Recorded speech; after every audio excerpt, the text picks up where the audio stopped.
उपस्थित आचार्य श्री 108 शशांक सागर जी महाराज, जिनको कि अभी आपने सुना, उनकी वाणी में जितना तेज और उनकी वाणी जिस तरह से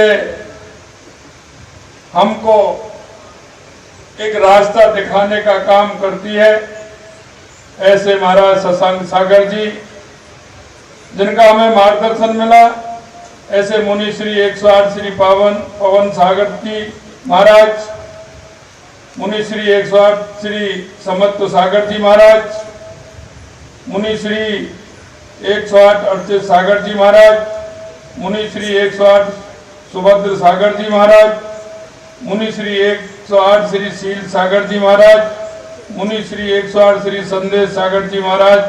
सबसे पहले तो मैं आप सभी के चरणों में नमन करता हूं, आप सभी को प्रणाम करता हूं।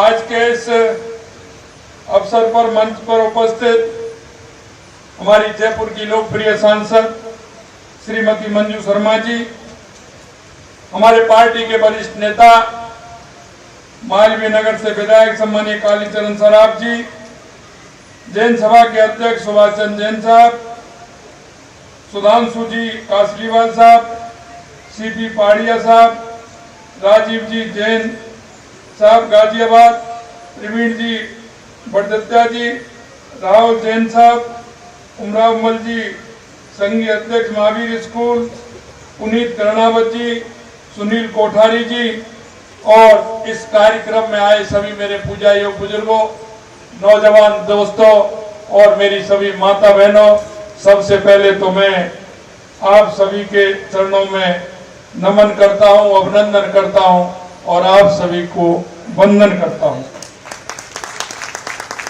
आज इस पवित्र अवसर पर राजस्थान जैन महासभा द्वारा आयोजित सामूहिक समूहवाणी कार्यक्रम में होकर मुझे बहुत ही हर्ष का अनुभव हुआ है और मैंने महाराज जी के प्रवचन सुने हैं तो निश्चित रूप से मेरे मन में उनके प्रति जो भाव और उनकी जो तपस्या है और वो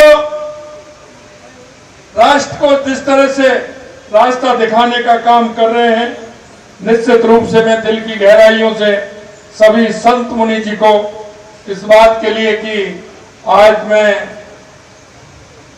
अपने आप को पुण्यशाली मानता हूं कि एक साथ मैंने साथ साथ हमारे मुनियों के दर्शन का लाभ लिया। ये दिन न केवल हमारे अपने आध्यात्मिक शुद्धिकरण का पर्व है, बल्कि समाज और संसार के प्रति हमारी जिम्मेदारियों को भी स्मरण कराता है।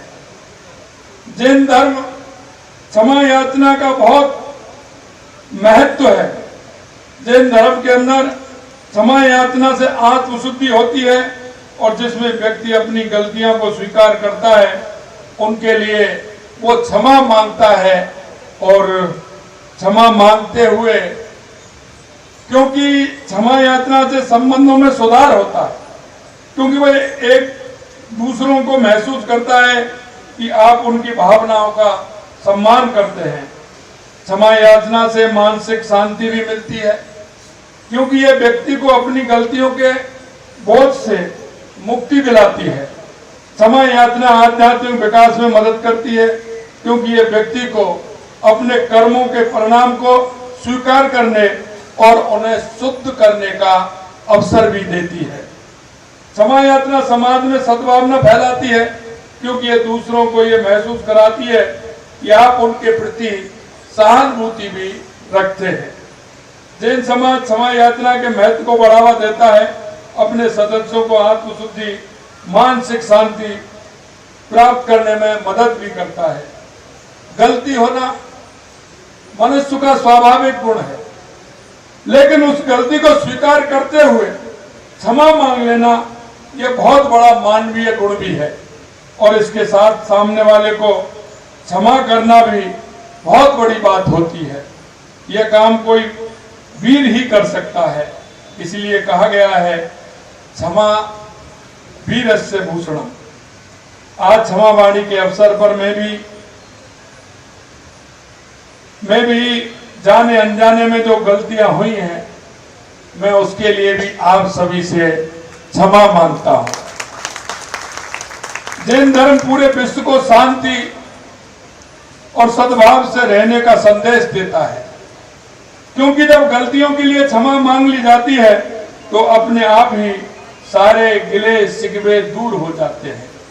राजस्थान का जैन समाज सदियों से अपने धार्मिक, सामाजिक और लोक कल्याण के कार्यों के लिए पहचाना जाता है। चाहे वो शिक्षा का क्षेत्र हो, चाहे स्वास्थ्य सेवाओं का क्षेत्र हो, या गरीब की जरूरतमंद सहायता करने की बात हो, जैन सभा हमेशा सदैव अग्रणी रहता है। जैन समाज के अनेक ट्रस्ट, संगठन आज भी राजस्थान के विभिन्न हिस्सों में अस्पताल, स्कूल, धर्मशालाओं का संचालन करते हैं, और मैं कहता हूं वो हमेशा समाज के हर वर्ग का सहयोग करने का काम करते हैं। इसलिए मैं जैन समाज को भी बहुत बहुत धन्यवाद देना चाहता हूं। जैन समाज, जैन धर्म 10 लक्षण परम मानवता के प्रेरणा का स्रोत भी है। 10 लक्षण न केवल आध्यात्मिक उन्नति का मार्ग दिखाते हैं, बल्कि सामाजिक सामंजस्य और शांति की नींव भी रखते हैं।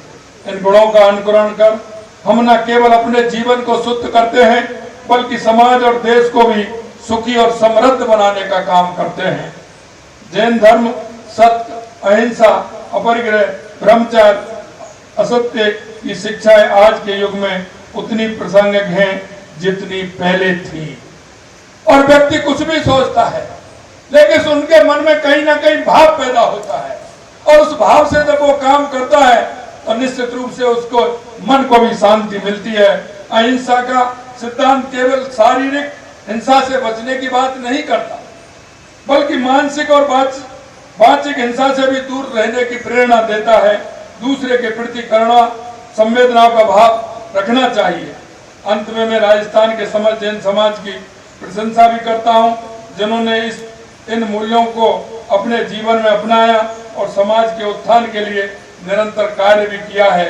हमारी संस्कृति, हमारी परंपराएं हमें सिखाती हैं कि क्षमा सबसे बड़ा आभूषण है, और यही क्षमा वाणी हमें अपने भीतर की कटुता, वैर भाव को त्यागने का अवसर प्रदान करता है। अंत में मैं आपसे इतना कहना चाहता हूं कि हमारा देश हजारों सालों से हमारे संत, हमारे मुनि, हमारे ऋषि जिस तरह से इस देश को दिशा देने की काम किया है, हमारी संस्कृति को बचाने का काम किया है, हमारे सनातन को मजबूत करने का काम किया है, ये अगर मेहरबानी है तो हमारे संत, ऋषि और मुनियों की मेहरबानी है, जो हमारे देश को आगे आईना दिखाने का काम कर रहे हैं। मित्रों, मैं आपसे इतना ही कहना चाहता हूं, हमारे ऋषि मुनियों के द्वारा समय समय पर रास्ता दिखाया जाता है, समय समय पर हमको बताया जाता है कि आप ये गड्ढा है, इसमें मत गिरिए, ये खाई है, इसमें मत गिरिए। उनको अपनी वाणी से एक समाज को दिशा देने का काम करते हैं। हमेशा इन्होंने देश के लिए, समाज के लिए, समाज को आगे बढ़ाने के लिए, समाज को मजबूत करने के लिए, समाज में किसी तरह का गलत भाव पैदा नहीं हो, इसके लिए लगातार हमारे संत और मुनि पूरे देश के अंदर इस तरह का भ्रमण करते हुए समाज को आगे लाने का, समाज को अच्छे रास्ते पर चलने का मार्ग दिखाते हैं। मैं गुरुजी इतना ही कहना चाहता हूं, क्योंकि मैं आध्यात्मिक से जुड़ा व्यक्ति हूं, मेरा आध्यात्मिकता में बहुत बड़ा विश्वास है। इसलिए मैं कहना चाहता हूं कि जैन धर्म सिद्धांतों को अपने जीवन में आत्मसात करेंगे, समाज के कल्याण के लिए काम करते रहेंगे। मैं निश्चित रूप से, मेरे को जब भी किसी लेटर आता है, हमारे संत मुनि आते हैं, मैं एक आदेश में ही मैंने, आप पता नहीं मेरे को कैसे ये चूक हुई है, लेकिन मेरे यहाँ कोई भी राजस्थान में संत आते हैं उनको राज्य स्तरीय उनको पहले से ही ऑर्डर है। और ये मैंने जब मैं मुख्यमंत्री बना था उस समय ही ये ऑर्डर हुआ था कि हमारे मुनि संत जो आते हैं उनका राज अतिथि के रूप में उनको सम्मान मिलेगा। ये मैंने आते ही सबसे पहले किया था। आपने मेरे को कहा है, मैं तो गुरुजी बिल्कुल तैयार बैठा हूं और मैंने तो कई बार कहा भी है, मैं आपसे ही निवेदन करना चाहता हूं अक्टूबर माह का कोई भी रविवार आप ही तय कर दें और पधारिए और मैं आपको आमंत्रित करता हूं। और आप कहेंगे मैं वहां आपको दोबारा आमंत्रित करने के लिए क्यों आप कहेंगे, ये तो आज मैंने कहा है इसलिए आपने आमंत्रित दिया है। मैं तो आपके पास आकर के आमंत्रित करना चाह रहा हूं, आप आइए, आपका स्वागत है, सत्कार है, क्योंकि ऐसे भाग्य कहाँ होंगे कि संतों के चरण अगर किसी के घर में पड़ते हैं वो बहुत ही सौभाग्यशाली होता है। मेरे घर तो गंगा चल कर के आ रही है, इससे बड़ा सौभाग्य मेरा नहीं हो सकता। इसलिए मैं तो आपसे निवेदन करना चाहता हूं, आप समय तारीख आप बताइए, मैं उसके लिए सभी छोड़ करके मैं आपके साथ पूरी तरह से उसमें स्वागत के लिए तत्पर रहूं।